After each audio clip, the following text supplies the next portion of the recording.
before colonialism reshaped the African continent, there stood an empire that captured imaginations far beyond its borders. Ancient Ghana, known as Ouagadougou to its own people, emerged as West Africa's first great trading empire, famed for wealth so vast that distant travelers spoke of its gold-covered kings. Yet, hidden beneath its glittering surface were tensions, rivalries, and struggles that would one day unravel its greatness. To truly understand Ghana's remarkable rise and eventual fall, we must journey back more than 1,000 years, tracing the story of ambition, power, and the human quest for prosperity. Ancient Ghana began around 300 CE in a land where savannas met deserts, a harsh environment at first glance, yet incredibly rich in opportunities. Located in what is now southeastern Mauritania and western Mali, Ghana's geographical position between the Sahara Desert to the north and fertile lands to the south was crucial. It became the gateway between worlds, perfectly positioned to control trade passing through West Africa. Initially, the people who settled here were farmers, hunters, and herders. They gradually built towns around water sources, crucial in an otherwise dry landscape. Over generations, these towns grew into powerful trading centers. But Ghana's rise hinged on one valuable resource that the world couldn't resist: gold. Although Ghana itself did not directly mine gold, it controlled trade routes linking southern goldfields, especially from Bambouk, to the markets of North Africa and beyond. Interesting fact: despite being called the land of gold, Ghana's rulers actually accumulated wealth through clever taxation of traders, not direct mining. A kingdom built on trade. Wealth and power trade transformed Ghana from scattered communities into a sophisticated empire by 800 CE. Merchants, camels laden with salt from the Sahara, cloth from Europe, and spices from distant Asia, journeyed across the desert to exchange their goods for Ghana's gold, ivory, slaves, and kola nuts. Ghana's kings quickly realized the immense value of these exchanges. They imposed taxes on all merchants passing through their lands, making their kingdom incredibly wealthy. But wealth attracted both friends and rivals. Foreign traders spoke with awe about Ghana's capital, Kumbi Saleh, describing bustling marketplaces, lavish palaces, and cosmopolitan crowds.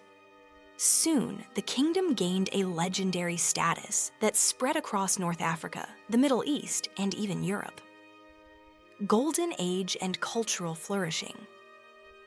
At its height, from roughly 800 to 1100 CE, ancient Ghana became West Africa's most powerful empire. Its capital, Kumbi Saleh, became a sprawling city divided into two distinct parts, one for the king and his court, the other for merchants and visitors. The royal district displayed magnificent palaces, mosques, and administrative buildings, while the merchant district buzzed with traders from every corner of the known world. Ghanaian society was complex, shaped by diverse ethnic groups living harmoniously under a king known for his fairness and wisdom. Local rulers maintained autonomy in distant provinces, but all acknowledged the central authority of the king, whose word was law. To outsiders, the king seemed almost mythical, adorned with gold and jewels, guarded closely by warriors whose presence alone discouraged rebellion or invasion.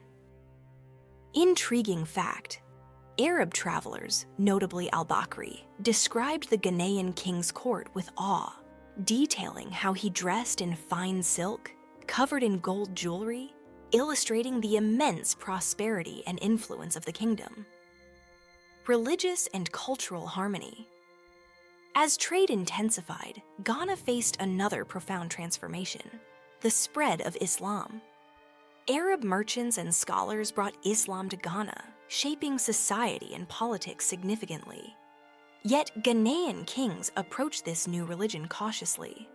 While the king himself remained loyal to traditional spiritual beliefs, he permitted Islamic practices and built mosques to accommodate Muslim traders and diplomats.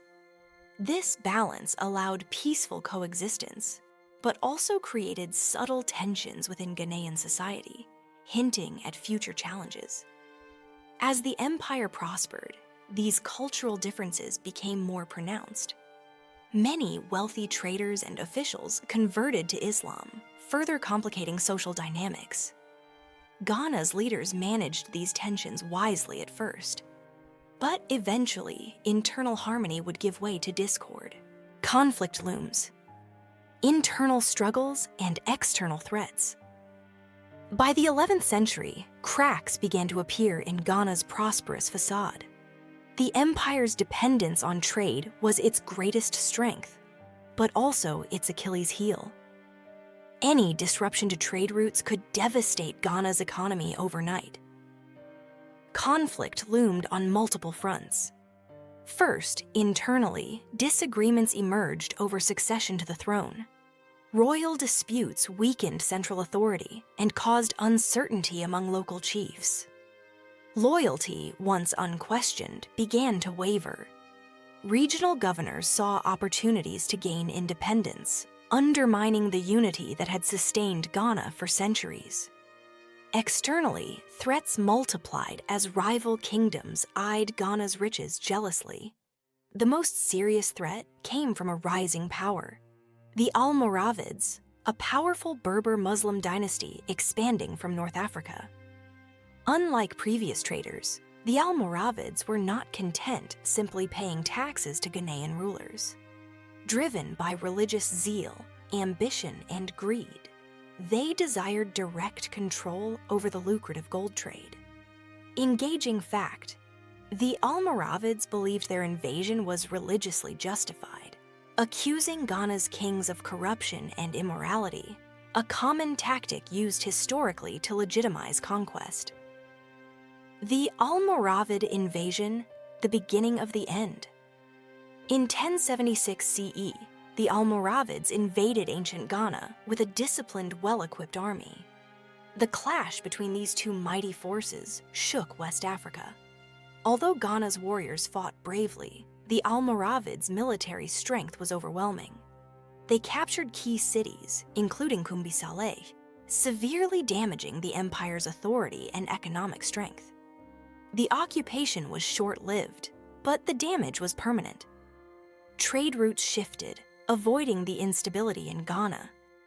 Merchants sought safer paths, and as they moved away, Ghana's wealth diminished rapidly.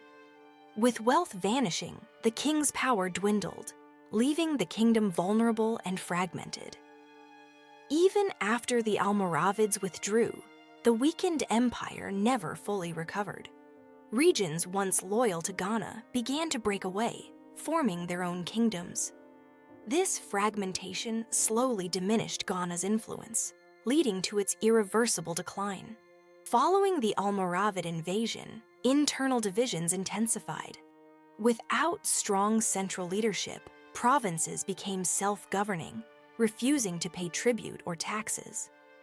Ghana's weakened rulers desperately tried to hold their collapsing empire together, but these attempts proved futile. Economic hardship gripped ordinary people who once prospered under secure trade conditions.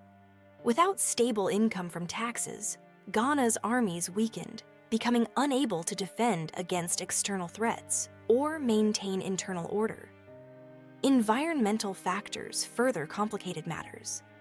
Increasing desertification disrupted agriculture and grazing lands, causing food shortages and economic stress. Farmers abandoned villages, while nomadic groups moved into previously fertile areas, intensifying conflicts over land and resources.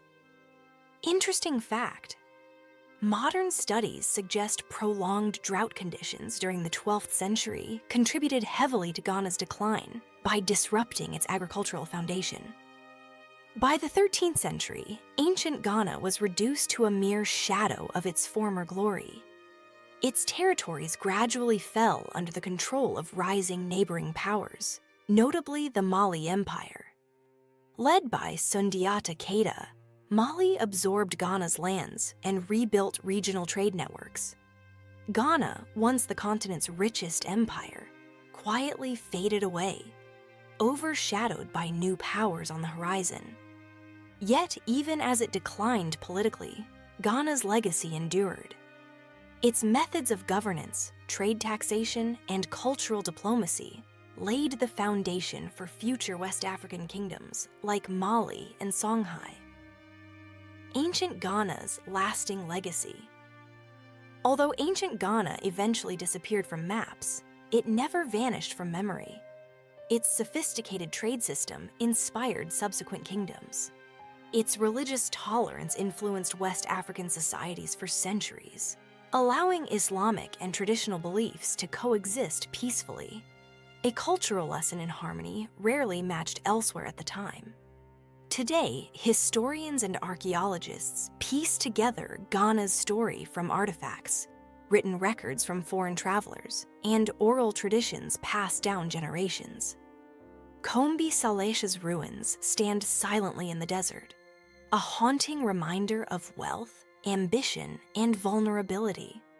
The story of ancient Guinea teaches lessons in power and fragility, illustrating vividly how even the mightiest civilizations face struggles that can topple them. Through conflict, growth, wealth, and decline, ancient Ghana left a powerful lesson behind. Empires are strongest when they balance power with wisdom, and their endurance depends not only on wealth, but on adaptability in times of change.